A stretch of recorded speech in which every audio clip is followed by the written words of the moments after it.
Hello and welcome, and thank you all for tuning in. It's good to see you. I'm happy you're here. And that means it's time to connect. Let's connect. We've got a few news stories to cover, so let's get straight into it.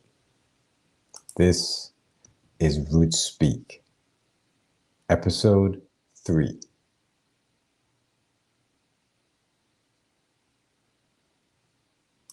Okay.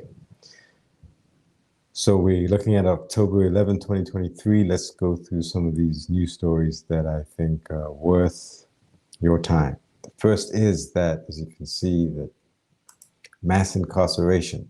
Blacks make up 32% of prisoners.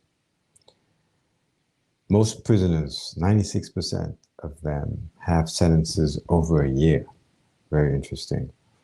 And you can see the distribution there by ethnicity and race. You have the percentage first in the first column, 2022, over here. You have this percentage, and you can see blacks are 32%, whites 31%, Hispanic 23%, multiracial 10%, American Indian 2%, Alaska Native 1%. And then I put the total population, roughly estimating, and you can see really that Black Americans in particular have a very high incarceration rate compared to their population, relatively speaking. I think this graphic will illustrate it a little bit more. So in the blue, you have the percentage of the population or the group that is in prison. And then you have the total population. So you don't want the blue to be taller than the red. That's the key element here. And in this case, you can see that for blacks, Hispanics, and for multiracial, the blue is higher than the red, right? Which means that they are going to prison at greater rates vis-a-vis the dominant group, which is the white. And you see there, the red is way taller than the blue. And it just says that you know, Hispanics, blacks, and multiracials go to jail at far higher rates, far more likely to go to jail than whites. And this is very interesting, you know. And I think this is important. Again, this is coming from the Bureau of Justice Statistics, as you can see down below there. And I think this is important for a couple of reasons. Firstly, not to blame anyone or point any fingers to anybody, but it's just to show this discrepancy. And this is really a serious problem. You know, I mean, if you look at, it's not great for Hispanics, it's not great for the multiracials, but for blacks, you can see the gap is far bigger. It's almost 3 times the rate, right? Almost 3 times, which means that there's a problem. There's some type of problem there. And the second reason is that this is to highlight even more really what's in line with the mission of this channel, which is that blacks, we should work together. We should help each other. No one else is going to come and solve this issue. No one else is even seeing this issue as a problem because it's not their problem. They have their group. This is our group.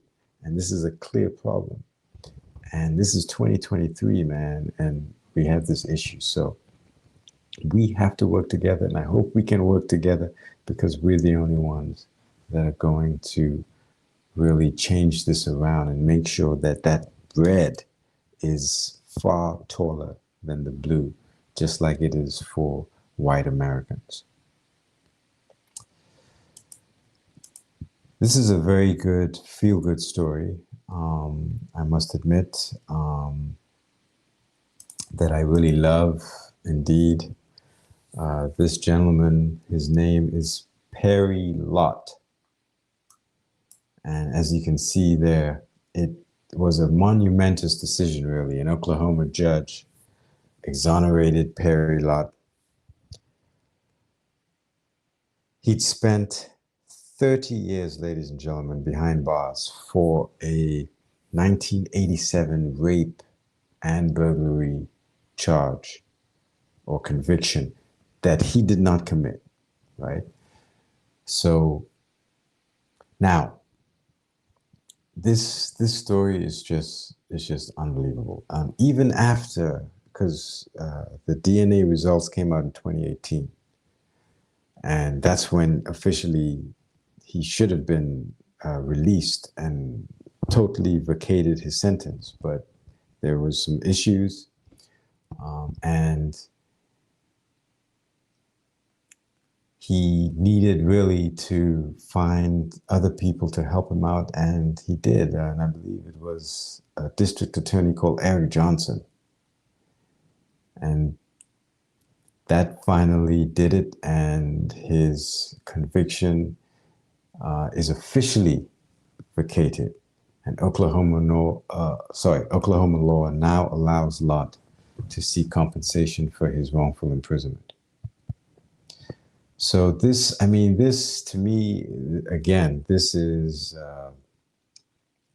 it's that thing, where you can't imagine. This is like a story, someone is spending 30 years of their life in prison for something that they did not commit, and now he's coming out. You've lost 30 years of your life.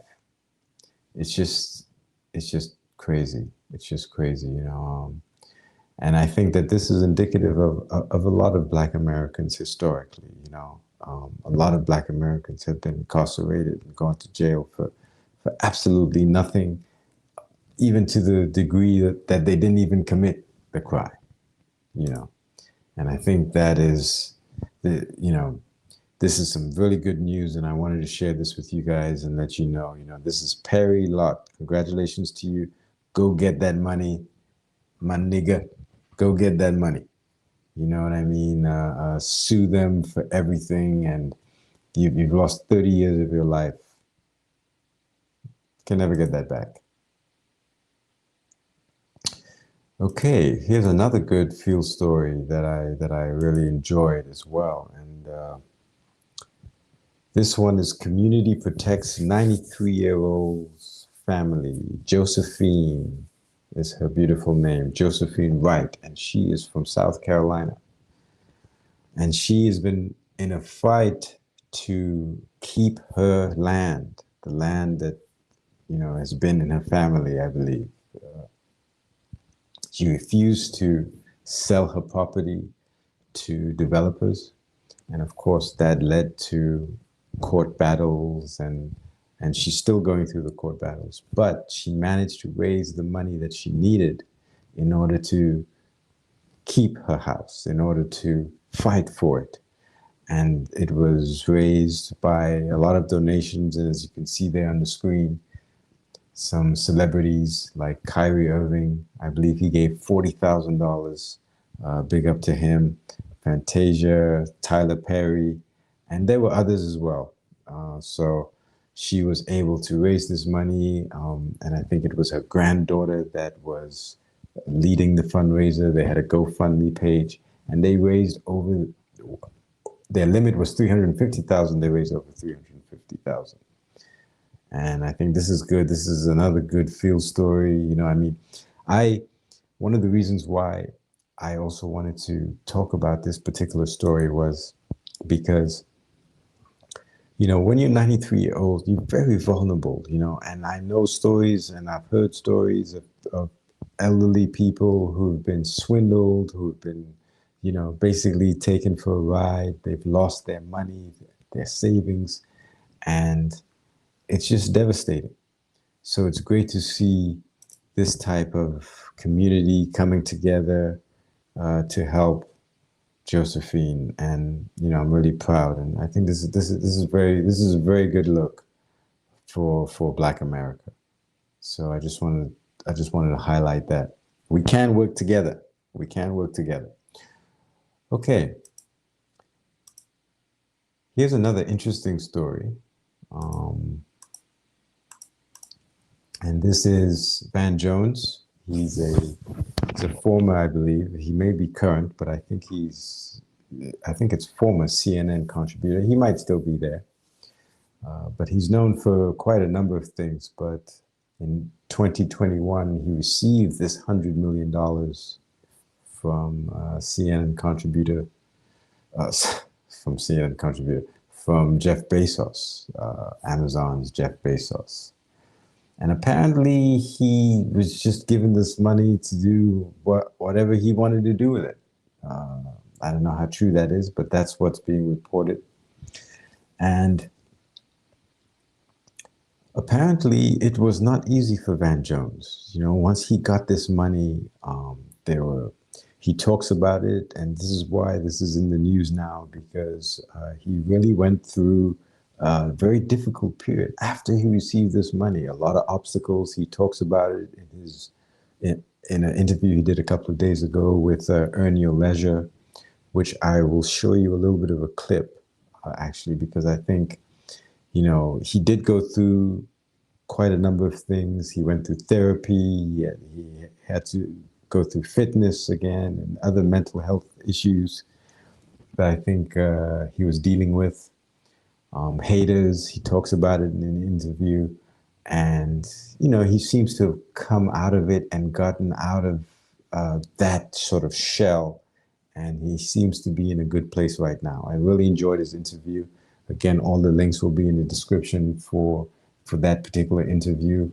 I definitely recommend it. And here's a little clip of what this gentleman says.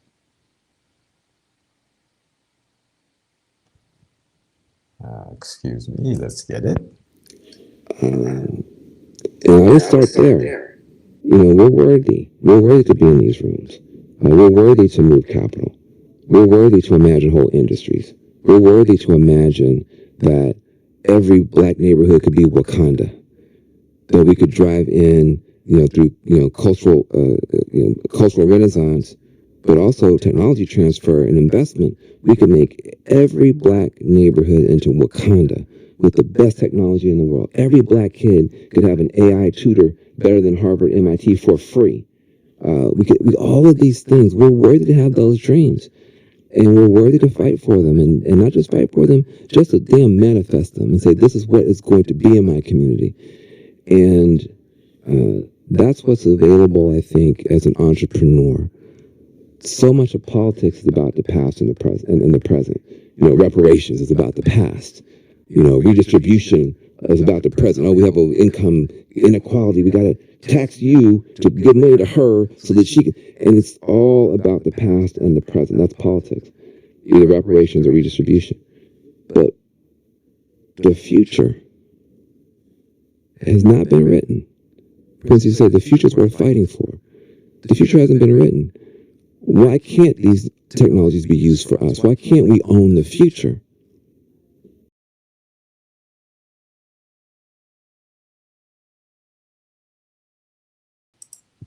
Absolutely, Van Jones. Absolutely, man. Absolutely. I like that. I think, you know, I think he's in a in a very good space.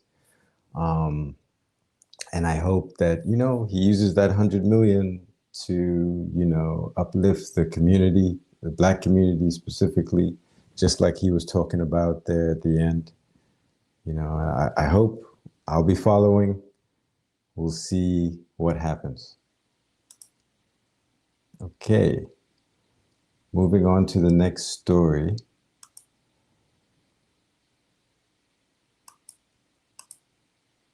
A little bit of a sadder story, but a report came out showing the suicide rates around the world, as you can see there.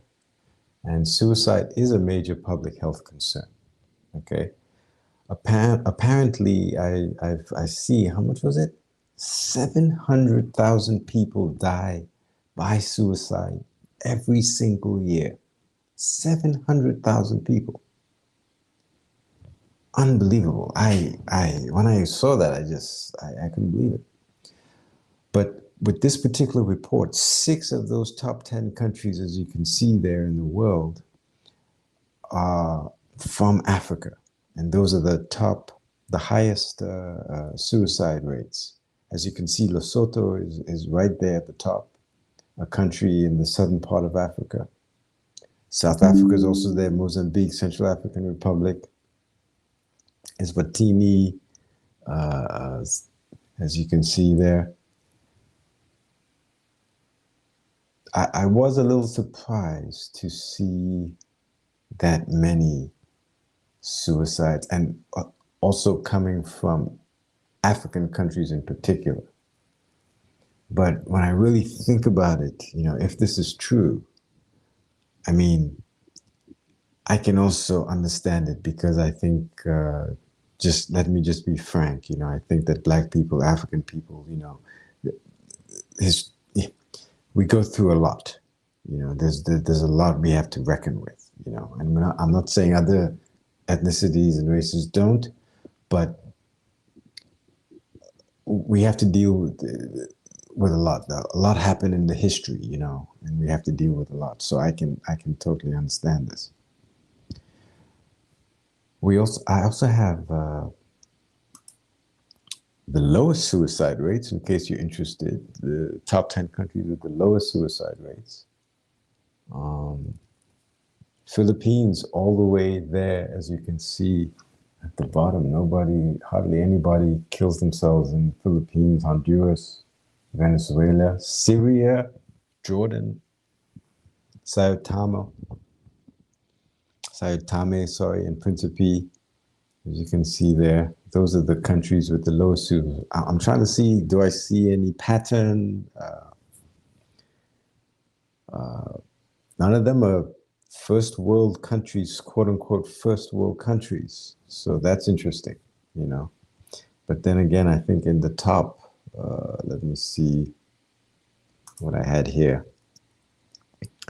Okay, Russia is here, South Korea. Yeah. So, but it is interesting, the suicide rate. So just wanted to highlight that. And Zimbabwe introduces a new digital currency, Zimbabwe Gold. It's a gold-backed digital currency, and that's good, man. That's good. If it's gold-backed, it's good. It didn't mention whether it's blockchain or anything like that, so I'm not sure, but I would imagine that it is. And it can be used for transactions. It's available through banks and payments via point-of-sale systems and online platforms. The digital tokens are priced in US dollars and the local currency.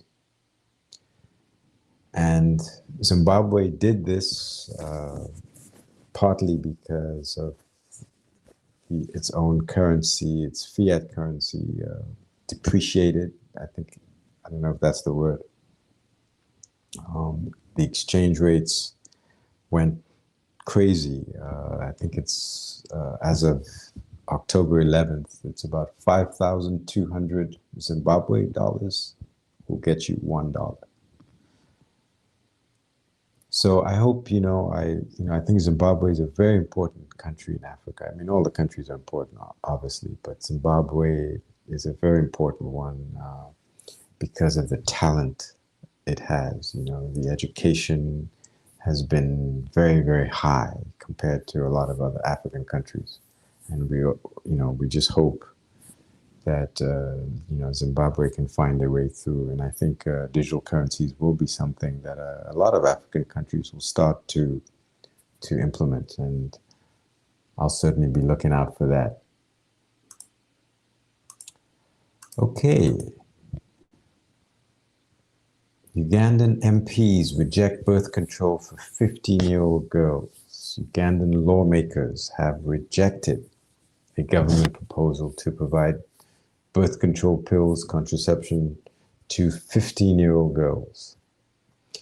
Obviously, it was advocated for reducing high pregnancy because apparently, and again, something new that I didn't know, that apparently 1 in 4 Ugandan girls between the ages of 15 and 19, 1 in 4 are either pregnant or are already mothers. So I can see why they would be pushing this, but of course there was pushback. And I think one of the reasons why I highlighted this is because with globalization, you have you have rapid globalization, but what that also does on the back end is that it brings different cultures into contact with each other and they clash. And I think this is a classic example of a cultural difference between what's coming from the West, you know, and the traditional African culture. And it's a kind of a clash of cultures, you know, because the deputy speaker said that it's devilish to bring to do this. They say it's exploiting the girls, you know. And of course, on the other side of the coin, they would advocate for abstinence as a way of defeating the high pregnancy rates in the girls. And I think that, yes, we can say, they're girls, they're 15 to 19, their hormones are racing, you know. They're going to have sex, you know, you're not going to stop them from having sex. But I still feel that even with that philosophy, which is true in a lot of cases, but I think even in that philosophy, we should still advocate for abstinence. You know, at 15 to 19, put your focus and your attention on other things like getting through school, your education, you know, learning stuff, and get your mind off. Anyway, I'm starting to preach right now, but anyway, they said no. They broke it down and they said no, we're not going to do it. And talking about culture, like if we go back to the suicide, there's a video actually I didn't play for the suicide. It's just 1 minute long or 1.5 minutes long. Let me play it because that's another example of this culture clash that's happened between African peoples and the West, the colonial powers, for example. Let's take a look at this. Where suicide is criminalized, people don't come forward to uptake services available. People don't discuss it openly, and this can also lead to increased number of suicide on the continent. Now, when it comes to the issue of criminalization of suicide, you were mentioning to me earlier that you're particularly concerned about how that poses an impediment to the continent's ability to bring down those suicide rates. And you were saying that it also gets in the way of a more compassionate approach that you believe is more culturally consistent with the region. Can you tell us a bit more about that, please? Yes, criminalization of suicide is foreign to Africa. It's a legacy left behind by the colonial governments, especially English-speaking African countries. They all have this criminalization of suicide in their criminal code act. And culturally in Africa, Africans abhor suicide. Religions in Africa abhor suicide. Traditions in Africa abhor suicide. But when it comes to people who try to take their lives by suicide, African culture is more compassionate. They support them. They try to help them to survive and not to allow them to, die by suicide. So it is a strange law that is very, very non-compassionate, that is very cruel among Africans. The colonial rulers who left us with this law have gone ahead to change their own laws and decriminalize suicide in their country. It is very important that we also align with the culture of Africa, compassionate way the Africans treat people who try to harm themselves, and expunge these laws from our criminal code act.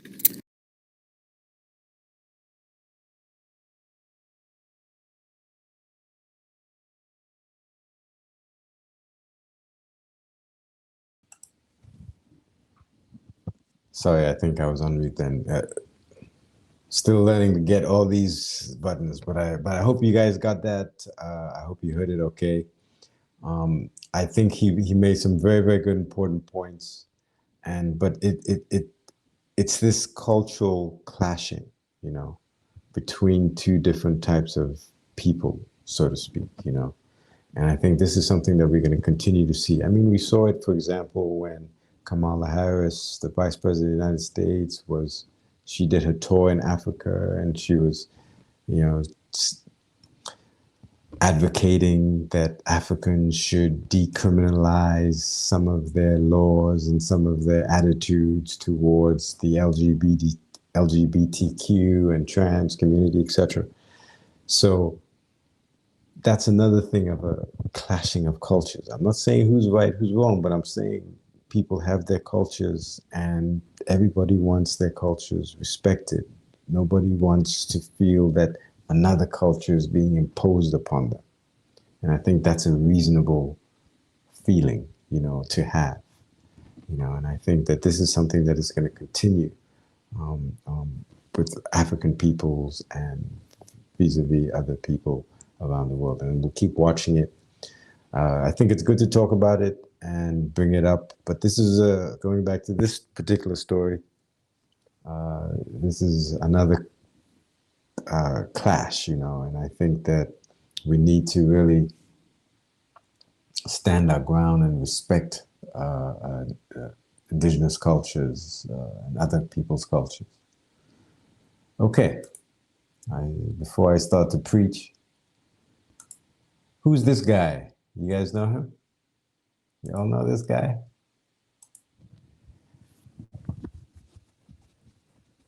So this announcement between Starlink and Jumia is to expand internet in Africa. I think this is an important story because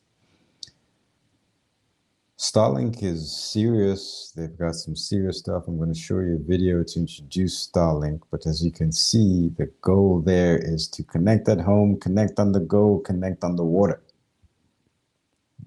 right? So let's just play a video on Starlink. I think the videos will introduce them far better than I can.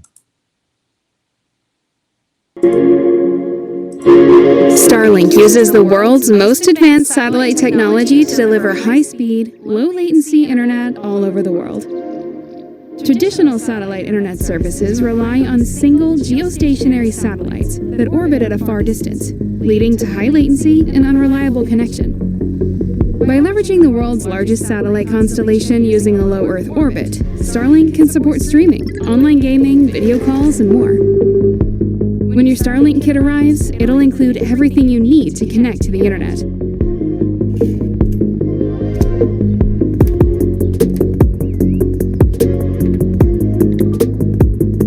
You will need a clear view of the sky in order to stay linked to the satellite network. Starlink can withstand extreme cold, heat, hail, sleet, heavy rain, and gale force winds. Once your Starlink has found a satellite connection, you're ready to connect.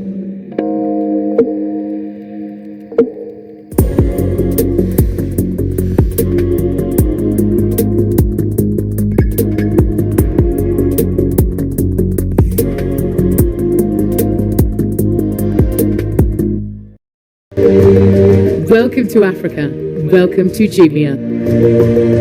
Our Jumia journey started in 2012 with a belief in the potential of Africa and a deep conviction that technology is a major agent of change for the continent. In a world that has turned digital, we believe that now is the time for Africa. There are over 450 million internet users today, and that number continues to grow very fast. The opportunity for online commerce has huge potential in Africa. Our consumers now have transparent pricing because many sellers offer their products on our marketplace. Consumers often enjoy better prices on Jumia than offline. We serve consumers on many of their day-to-day needs, from fashion to phone to grocery, home, toys, beauty, and many more. We reach everyone. We serve consumers in the big cities and even in the rural areas, where 25% of our packages were shipped last year. For our sellers, Jumia represents a platform and a partner for growth. Sellers and brands have adopted Jumia because they can access millions of consumers directly. We operate warehouses and physical locations. In those locations, sellers can ship their packages as well as access value-added services to help them fulfill their online transactions. We contribute to building a better logistics in Africa through our network of delivery partners. We are a group of very humble people who are working hard to create positive impact. We have achieved great results so far, yet we think the opportunity is even bigger. We are just at the beginning of a long and great journey. We want the world to witness the development of the African continent and be a part of it.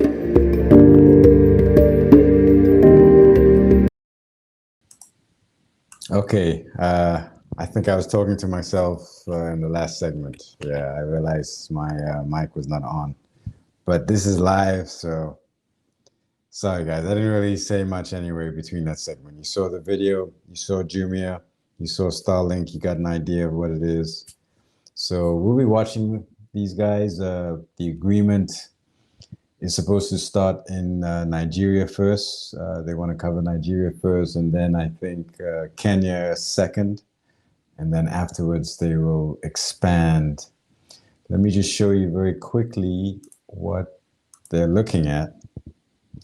So these are the 11 countries I believe they're in. What's interesting is that the countries they're in are in the orange, I believe. And those countries alone account for 55% of the African population. Wow. Okay. Just because the orange looks a lot less than the gray, if you were to put them all together. But yet these countries occupy 55%. So you know, they're strategically going into these particular countries, obviously for this reason. You want to go where there's people. That makes sense. These countries also account for 72% of the GDP. Wow. Wow. Okay. And 70% of the, I guess, current internet users. So if you want to know which countries are going to probably be the first to have internet countrywide, you're looking at them right here. So it's very interesting.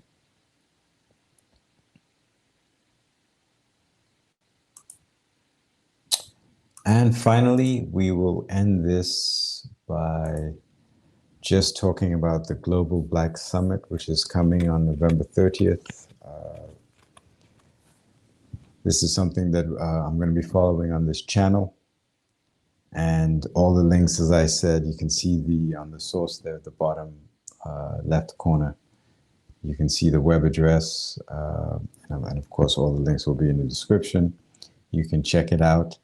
I think it's a very interesting summit. It's a very interesting indeed, and I do recommend that you guys take a look at it. And as time goes on, as we get closer, I will do a more in-depth into the Global Black Impact Summit.